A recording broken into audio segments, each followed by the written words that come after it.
A shootout in Silver Hill sends residents scampering. The Committee for the Concerned Residents of St. Joseph denies reports of unreasonable requests made to Ullswater Investments Ltd. Barbados on track to reach sustainable development goals. And in sports, Wales extend their unbeaten lead in the BFA Premier League. Broadcasting from our studios in the Pine St. Michael, this is CBC NewsNight, starting now.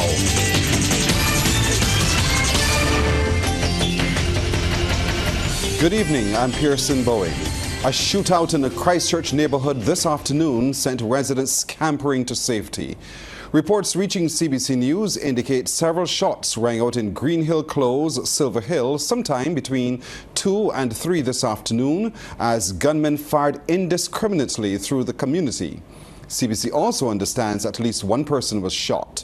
Police were quickly on the scene investigating the incident, and Public Affairs and Communications Officer Inspector Rodney Innes issued this statement a short while ago.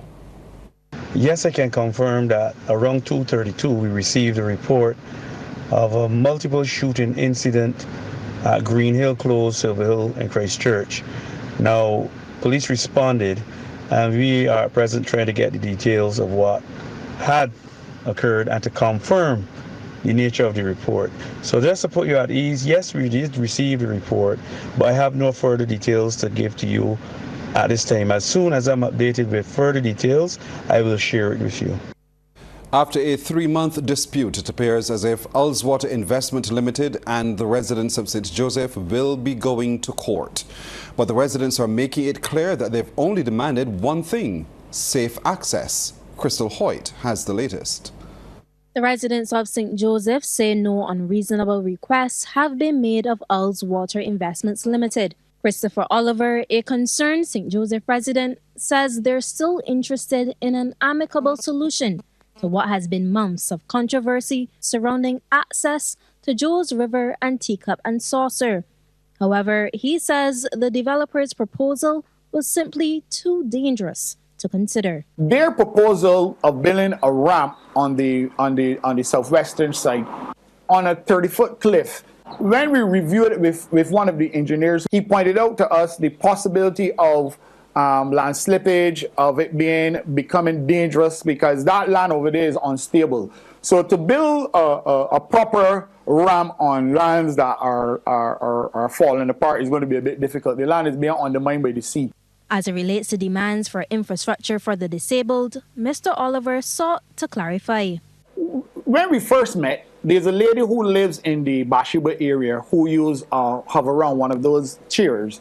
So when she came to the meeting, she asked if any consideration would be given for her. So that was something that was spoken about in a general way, but that did not form part of the proposal to Ullswater. We did not say that we wanted any wheelchair access or that we wanted any stainless steel handrails or anything like that. While the preference is to resolve out of court, he is confident that the residents have a case.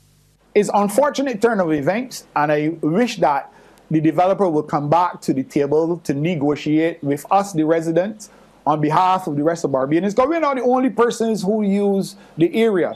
But I do believe that we are standing on solid ground in the Bathsheba area, that we have been using that area and we want continual use of the river basin and access to Teacup and Saucer. And I do believe the two can occur, that the wellness clinic can coexist with regular Barbadians and residents also using the area for rest and relaxation.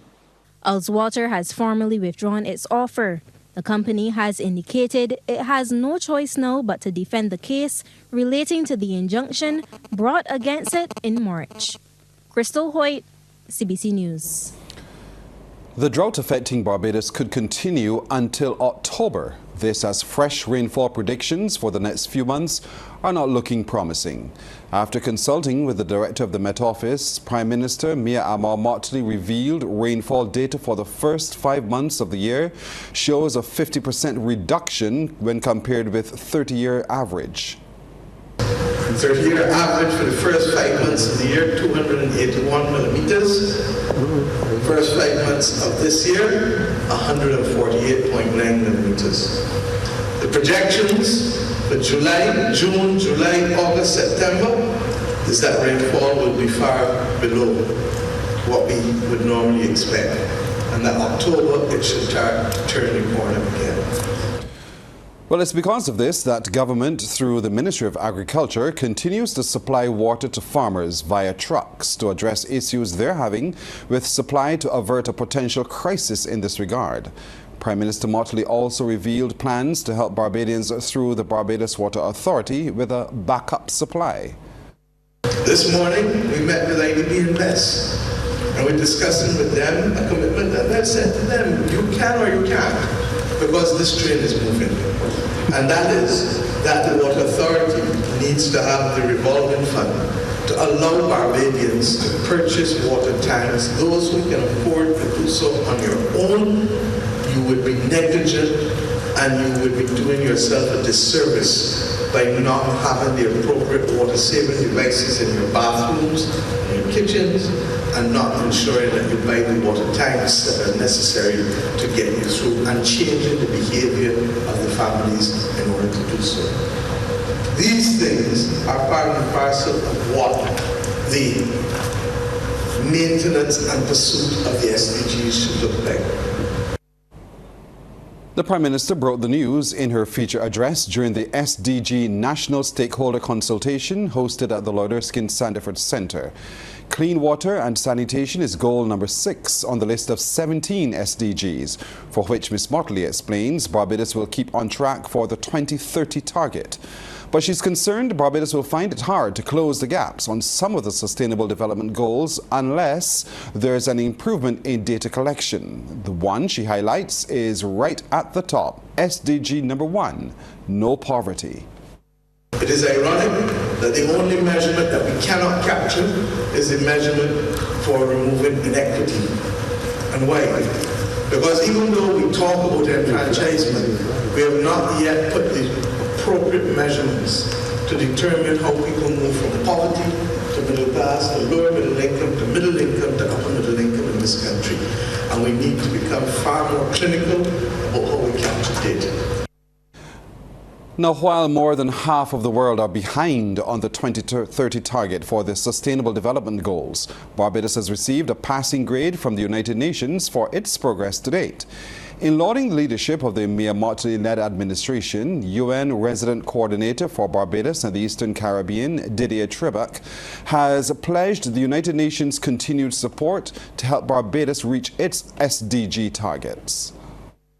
We have taken note of the measures announced in the 2023 national budget and the vision outline for green transition, building a digitally smart society of government, transforming the education system, or positioning Barbados as a global logistic hub. Also, very encouraging progress that is being made on transitioning to renewable energy and other critical measures proceeds.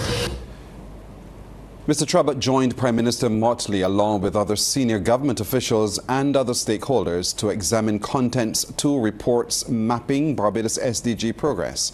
The reports are titled the RIA, or Rapid Integrated Assessment Report, and the VNR Report. We'll take a break right here, but we're coming back with more on the CBC NewsNight in just a moment. Impassioned and rousing words that described Prime Minister Mia Motley's address to the St. Michael's South Branch meeting at the Graydon Seeley Secondary School last evening, as she tackled topical issues and contextualized her party's mission. In the company of cabinet colleagues, she reviewed some of the achievements of her government and told those present they have only just begun. Trevor Thorpe reports. Telling the audience we have come a long way from where we started, the Prime Minister told the meeting we have only just begun and reminded them of her mantra, stay focused. And while we are not facing a full-blown global economic recession, we face the worst aspects of macroeconomic instability, with inflation,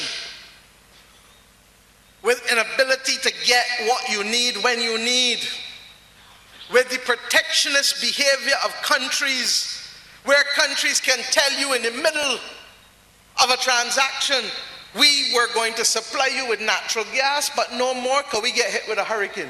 In a speech punctuated by applause, the Barbadian leader reminded the audience of the COVID-19 pandemic and measures put in place by government to maintain solvency. She drew references. When nobody else could, we gave the public servants of this country the assurance, work from home if you can't, and even if you can't, we are paying you. We have sent home a single fella.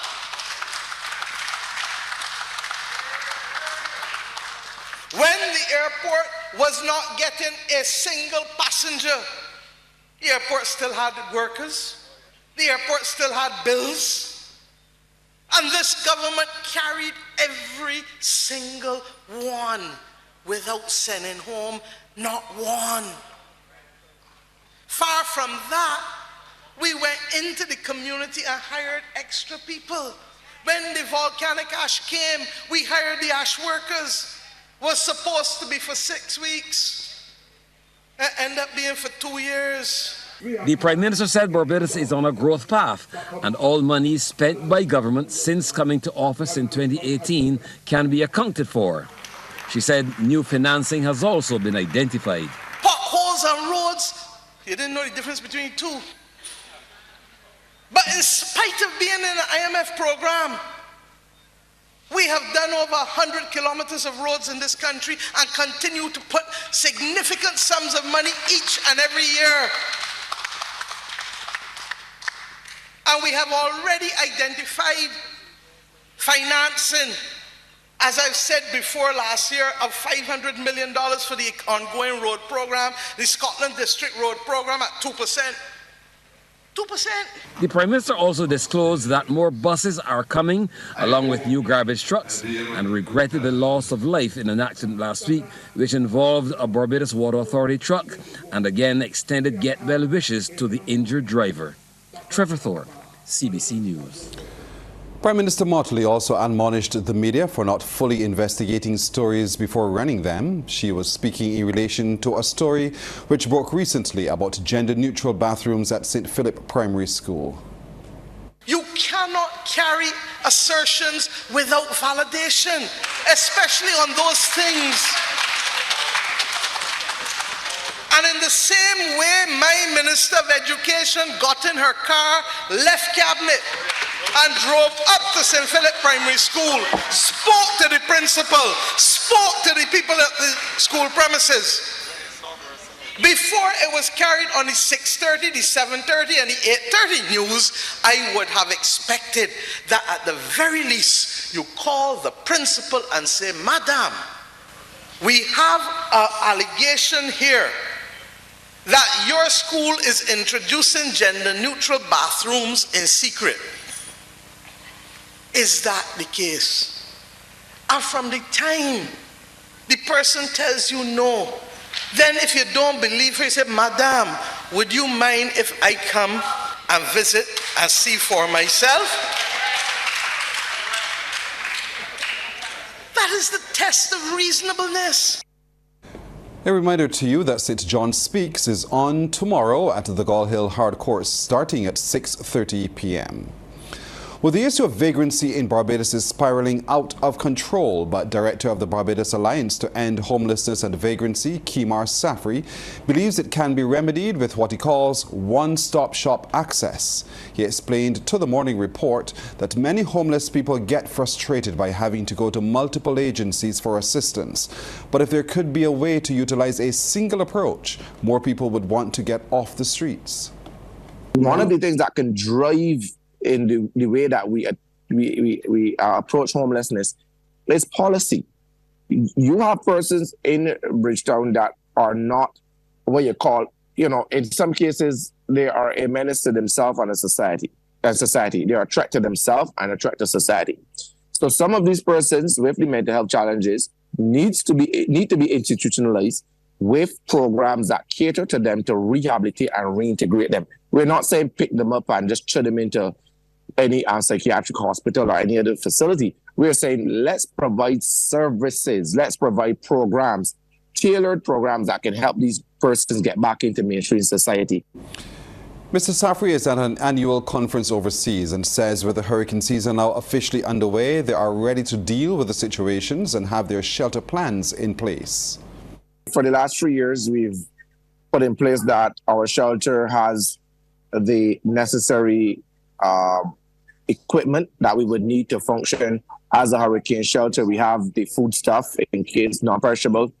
In case anything happens, we are ready to go as it relates to taking in persons that may be affected during the hurricane season. If there's a hurricane, we can take in up to 90 persons, 90, into the shelter and cater for them.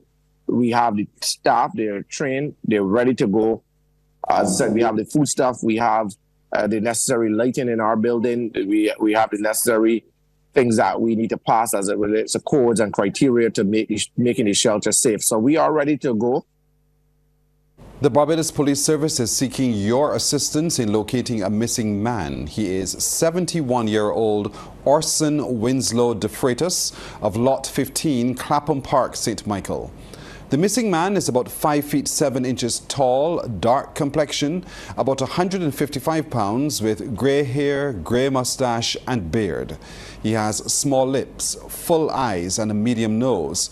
At the time of his disappearance, he was wearing a yellow, blue and red polo short-sleeved shirt, a blue polo short pants with a polo horse printed all over the pants, and a pair of grey Puma slippers. He is an outpatient at the psychiatric hospital. Anyone knowing the whereabouts of Orson de Freitas is asked to contact the Worthing or Hastings Police Station at 430-7608, the police emergency number 211, Crime Stoppers at 1-800-8477, or any police station. Well, today is World Environment Day, and Barbados will join several countries across the globe in observing the occasion, which has been celebrated annually since 1973. This year's theme is Solutions to Plastic Pollution. Hence, activities locally, regionally and internationally have highlighted this scourge, which contributes to millions of tons of waste in landfills, oceans and waterways. In other news now, the Sweetest Summer Festival is beginning to take shape with another tent launch. This time it's the House of Soca. That tent continues to pride itself as a leader in showcasing the artistic talents of the youth in Barbados. This was certainly the case with Daquan Kwan Aline, the defending pick-of-the-crop Calypso King. He captured the heart of judges last year with his popular rendition of Animal Kingdom. He says he's ready and raring to get back on that big stage, and it was full of praise for the C.O. Williams House of Soca Calypso tent for giving young people a chance. He was speaking as the Calypso tent officially launched its product offering, as well as revealed its list of artists for the 2023 season at the headquarters of Biomap. This year, I'm looking forward to defending my crown, of course, with another Water Street Boys song. And, you know, defending for me was never in question. It was always, I'm definitely going to defend my crown, win, lose, or draw. Because it's always about defending Calypso for me.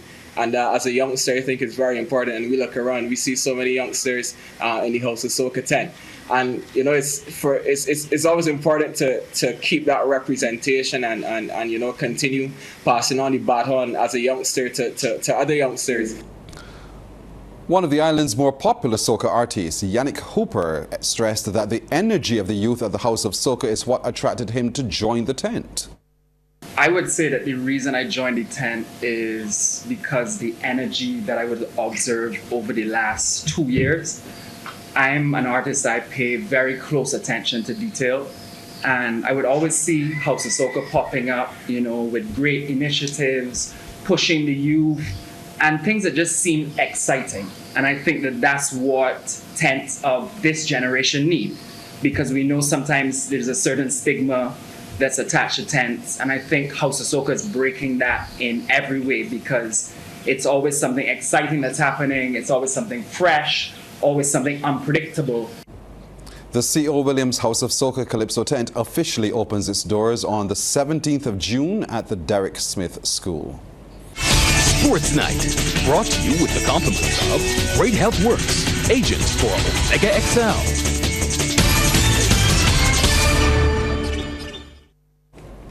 Time now for the CBC News Night as we say good evening to Anne-Marie Burke. Anne-Marie, good evening to you. I promise to be a good boy to start of the new week. Good evening to you, Pearson. I'm even shocked. That's why I'm like, what do I say now? I start with football news. Waverfields continued their unbeaten run in the BFA Premier League when they blind Deacons in last night's triple header at the Wildy Turf. Wales defeated Deacons 6-0, led by a hat-trick from Shaquille Stewart, with strikes in the 74th, 80th and 90th minutes. There was also a brace for Kemar Headley in the 33rd and 35th, while the other goal was from Shaquille Boyce in the 22nd. Wales are now on 34 points, 10 clear of their nearest rivals, Ellerton. Ellerton are on 24 points after they defeated Notre Dame 3-2. For Ellerton, Shaquan Clark, Anson Barrow and Lamar Catlin were the scorers, while for Dames they were led by Zico Edme and Jomo Brathwaite. And the final game of the triple header saw UWI Blackbirds blank Paradise 2-0. Blackbirds scored on either side of the half through Kyle Ford Blaze and Jerron Otterson. Now, Liverpool captain and England midfielder Jordan Henderson is in Barbados. Henderson enjoyed a series of post-season individual training sessions at the BFA Wildy Turf in St. Michael. Henderson, who's 32, currently plays in the English Premier League for the 2020 League champions and 2019 UEFA Champions League winners. He scored 29 goals in 360 matches for the Merseyside club and netted 3 times in 75 appearances for the 2022 FIFA World Cup quarter-finalists England so far in his career. BFA President Randy Harris says the association is excited to host Henderson at the home of football on the island. The vision of the BFA was always to make sure that we have a facility that both top players and top teams would want to come to Barbados to prepare themselves for competition. We have not completed our full project as yet, but you can see that even the Liverpool captain is happy with what we can provide at this time. There's squash news. Megan Bess is into the quarterfinals of the ladies singles competition at the ongoing 24th Pan American Squash Championships in Cartagena, Colombia. Bess is the only Barbadian left in the singles competition, having won her round of 32 match against Pilar Etechori of Argentina at 11-8, 11-3, 11-9, and her round of 16 match against USA's Sabrina Bodie at 4-11, 11-9, 11-5, 2-11, 12-10. She is set to go up against USA's Marina Stefanoni at 8 p.m. in that quarterfinal. Now, some of the national team was sharpening their skills ahead of the Pan Am qualifier. Before they left for the Pan Am Games, most of the squad was training hard at the Barbados Squash Center in Marine Gardens under the guidance of top international coach Wael El Batran. The qualifiers are the first assignment for the Egyptian coach, who has been flown in to help prepare national junior and senior athletes for upcoming championships between June and August of this year. I started 3 weeks ago with 2 players, the top players from men and women, and the rest of the squad joined 4 days ago. The preparation was 2 sessions, one in the morning, technical session, and at night is the tactical and strategical session. Today we finish our preparation very well, and then we see how it goes in Cartagena. Now, Barbados' campaign at the World Surf Games in La Bocana, El Salvador came to an end today when Chelsea Tuak went out in the 4th round of the women's repechage. Tuak, surfing in Heat 4, finished with a wave total of 9.17 points. It was won by Israel's Anat Lilior with a 12.93. Barbados had fielded a team of 6 surfers to the World Games, and speaking to CBC Sports, manager Margot Tuak rounded up the team's performance.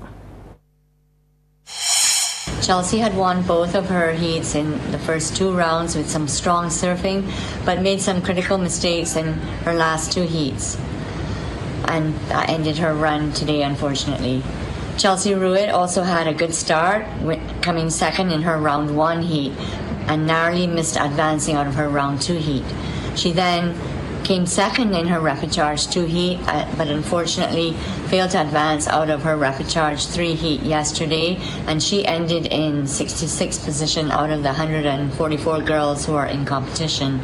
Gabriella Gittins, who's the 3rd girl on our squad, was unable to find the way she needed to make it out of her first round heat, but she did advance out of her repechage round 1 heat before ending 4th in her repechage 2 heat, and she was 73rd overall.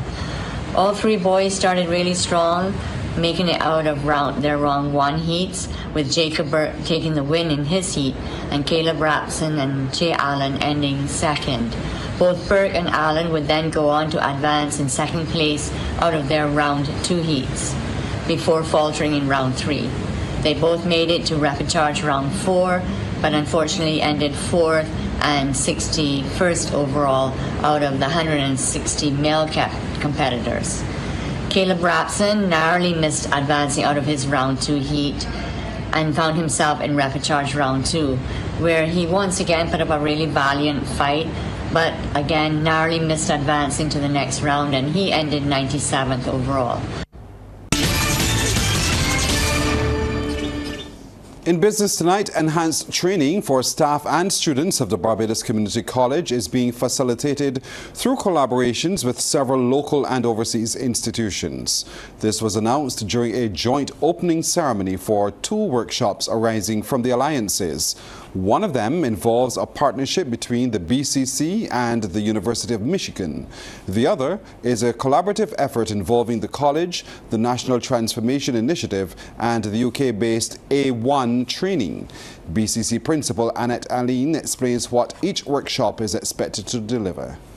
The University of Michigan will conduct a workshop in simulation training for nurses, which would allow them to deliver clinical training using practical simulation software, and thus enhance the faculty's skills in the use of digital technology.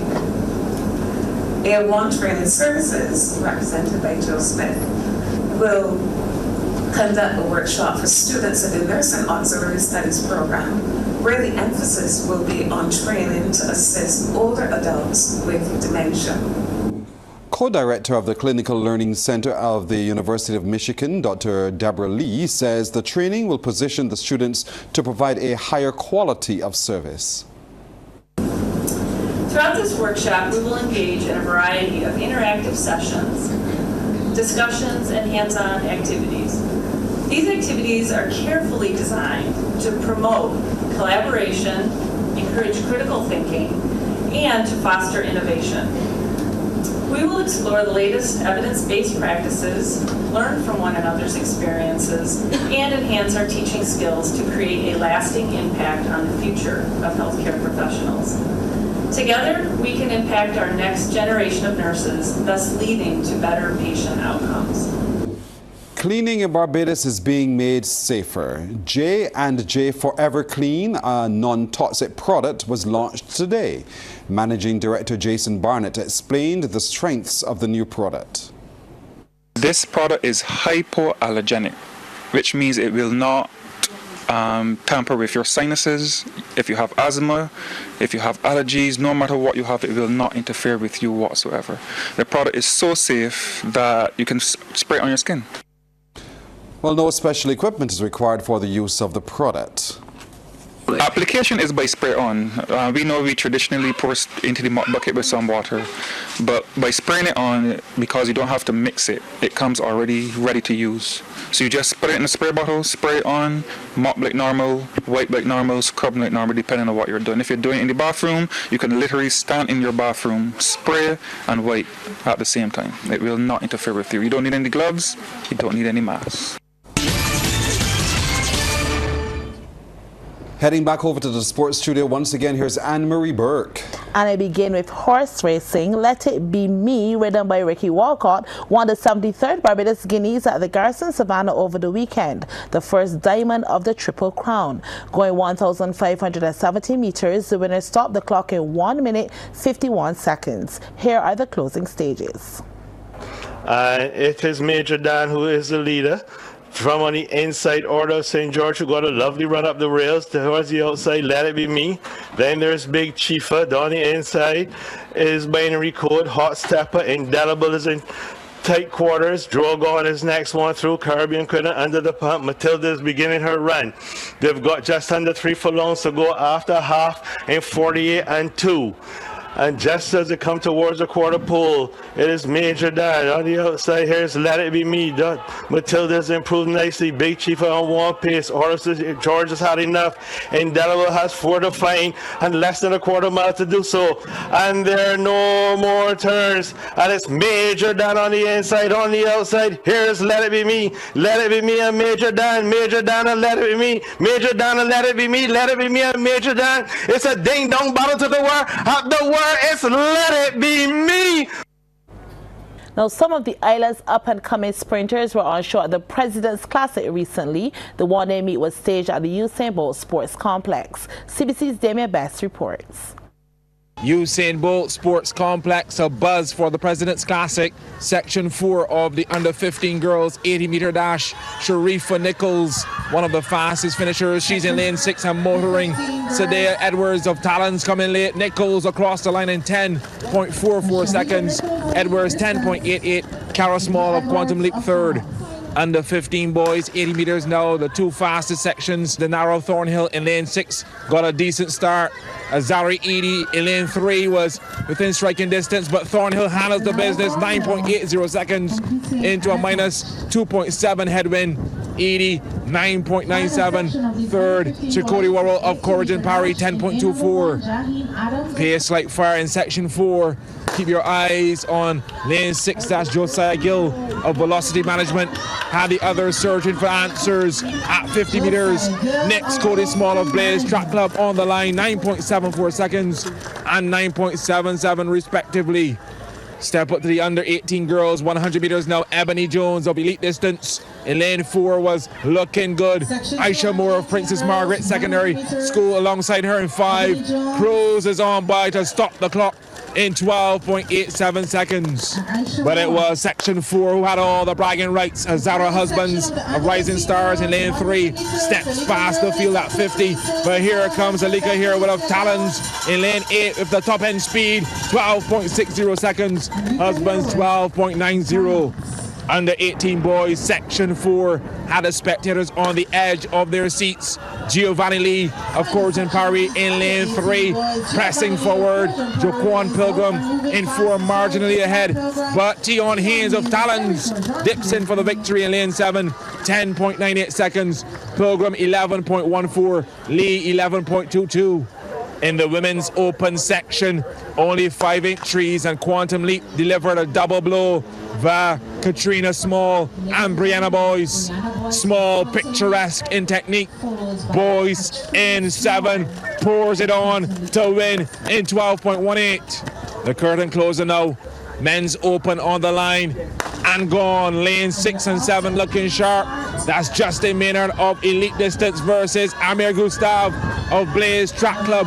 Maynard in the grey on the line, 10.96 seconds. Gustav, 10.97. Good rivalry at the President's Classic. Well, that's our time tonight. Thank you for spending it with us. I'm Pearson Bowen. For the crew, to all of you, good night. We'll see you tomorrow.